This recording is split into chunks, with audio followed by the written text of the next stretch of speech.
Well, thank you, Stephanie. I hope I don't have you all sitting here under false advertising. I'm not going to talk so much about the WHO. I'll leave that for David and for Bell to talk about a bit later. I'm really here to give just a few opening comments about this concept of global health governance to sort of set a stage for the rest of our dialogue.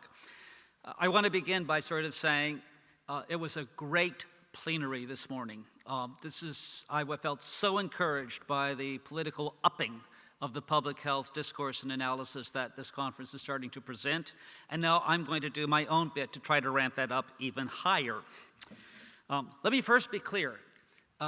As all of us know, we do not have a global government, and instead we have this thing called global governance, which is really a melange of these multi-stakeholder forums with varying degrees of influence and decision-making authority, although generally also without little enforcement powers. Such governance systems can help to set normative agendas, as they've done with the headline declarations of the Sustainable Development Goals and the Paris Agreement on climate change. Such agenda setting is important. In the struggle we're facing now for a humanistic political populism to challenge the exclusionary autocratic form that seems to be on the present ascent, it's the visionary claims that constitute the basis of engagement. But there is and there will be a struggle for governance in support of these claims, which will need to work across multiple government and actual decision-making levels, from local to global, if it is to succeed. Such efforts, I believe, are likely to be easier at the local levels, because that's the level where the indignities of inequalities and exclusionary politics are more immediately apparent, and the lived experience of environmental fragilities also more immediate, with the possibility of catalyzing the often more responsive and participatory democracies of cities and regions. I don't think it's accidental that as municipalities and states that have become the loci of opposition to the policies of Trump and the Republican Party in the US. But while vital for the opportunity that this localism affords citizens and civil society organizations to define and advocate for a different style of politics and economics, such activism needs to confront power at the national and global scales. As governments, public institutions, and multilateral UN or affiliate agencies fall under fiscal constraint, which is the result of years of declines in the share of global economic product going into taxation and public goods, they rationalize greater engagement with powerful and influential private sector actors. From the WHO's formalization of the participation of non-state actors, including private corporations, in its functioning, to the UN's Global Compact with private industry, it's hard to see how such governance will resolve the fundamental contradictions between the interests of capital and those of people and planet. We might consider here the useful distinctions now being made between global health governance and governance for global health. A few years ago, Ilona Kickbush and Martin Szabo introduced a third term, governance for global health, to capture that any form of global governance, even that affecting transnational corporations, starts at a national level. By commission or omission, national level governments still have authority in negotiating the rules by which global decision-making occurs. This third cog in global health and governance is sometimes described as global health diplomacy, a sort of health in all foreign policies approach to capture how health first enters into a country's foreign policy priorities, how it then gets presented and negotiated in international forums, what eventual decisions are made and with what non-state influences, and how these decisions in turn affect national level policies and programs. And this is an area that I've been trying to write about and study about for some years now. We also now have one great natural experiment in all of this in the form of the Sustainable Development Goals. The SDGs were created through one of the most inclusive global consultations yet undertaken, are at least normatively binding on all UN member countries, and they do hit many of the health equity high notes. They are, however, deeply flawed by their assumption that the dominant economic global model can somehow solve the increasing wealth inequities and ecological problems confronting humankind that this model has played the dominant role in creating. And I'll have more to say on that in Friday's 4 p.m. World Leaders Dialogue, if you're interested in attending that one. So turning first to this concept of global governance and health. There are many global forums in existence, ranging from the WHO, which is, of course, a member state institution, but increasingly influenced by powerful non-state actors, to various global health initiatives, the Global Fund, Gavi, Rollback Malaria, Stop TB, several others. And these are generally referred to as public-private partnerships because of their mix in multi-stakeholder governance structures. At last count, over 100 such initiatives have been started since the turn of the millennium. The WHO is unique in being the only state-led global institution with a specific health mandate and treaty-making powers. But it's being crowded out by the mega health philanthropies, notably the Bill and Melinda Gates Foundation, and this growing number of public-private partnerships for health.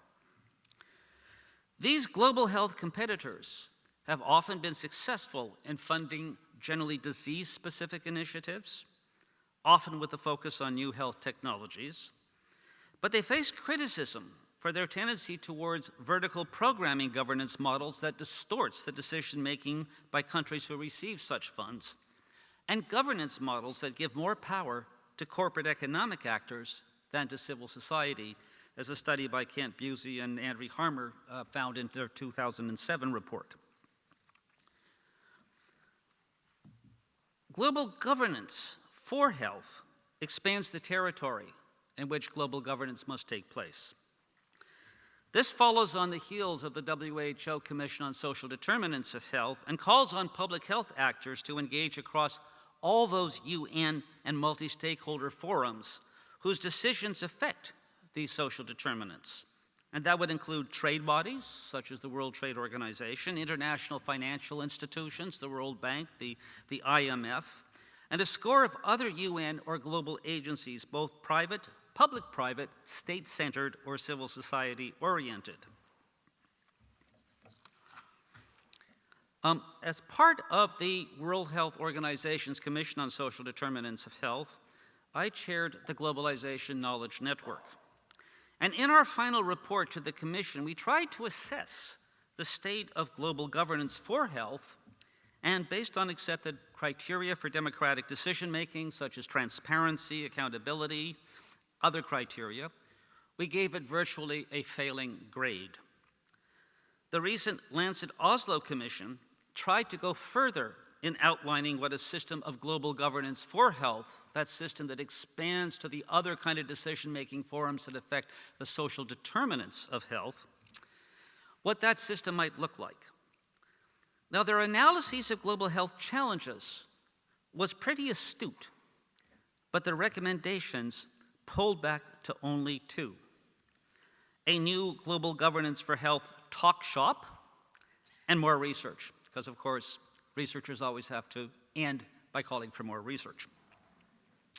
There was nothing about closing tax havens, raising progressive taxation, promoting the ILO's decent work agenda, reducing the anthropogenic causes of climate change, or reducing human consumption patterns to ecological carrying capacity, while making them, of course, more globally equitable, because for poor to consume more, the rich must consume less.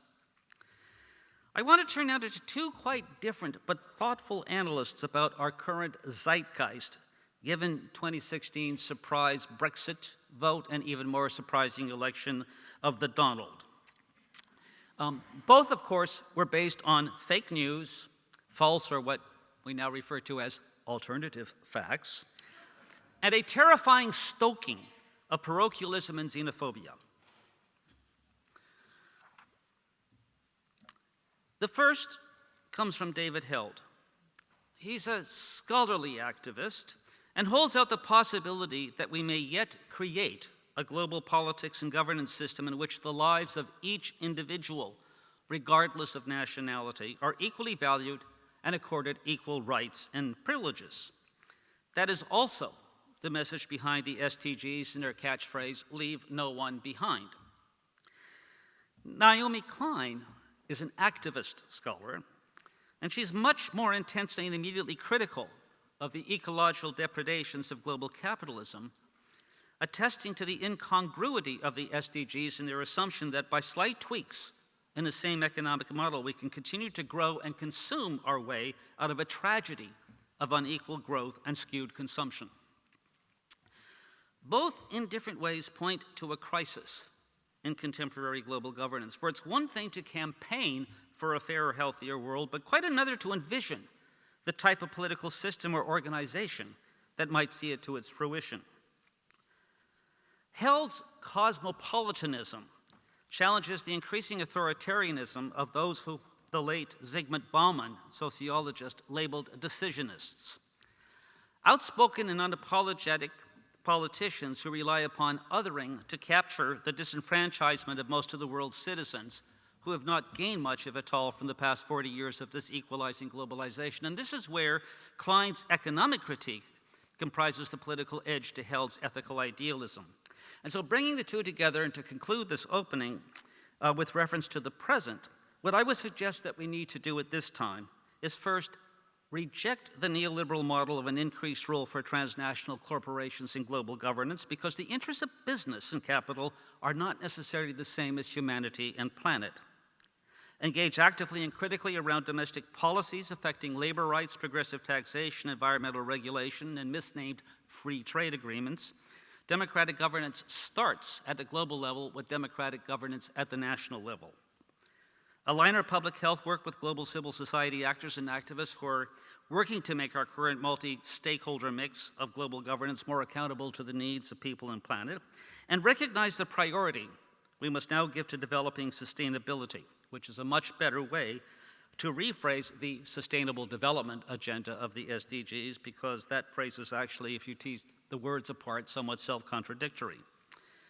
And then challenge at all times the destructive othering and life-threatening actions of our illiberal autocratic leaders.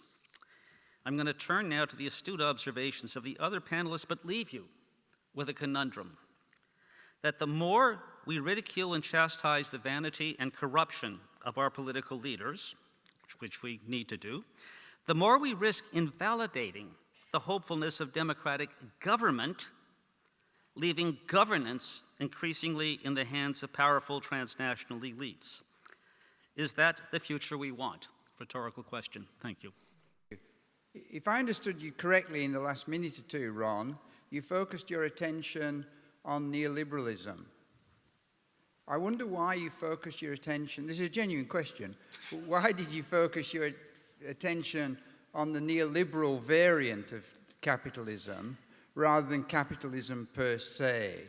It seems to me that the former may be the problem, the latter is just an augmentation of the problem, but I'd be interested in your views. Thank you. I'll give you a moment to think about that, Ron, and I'll repeat the question in case you all didn't catch that. And the question is, why have you focused on neoliberalism as the problem rather than capitalism as the problem?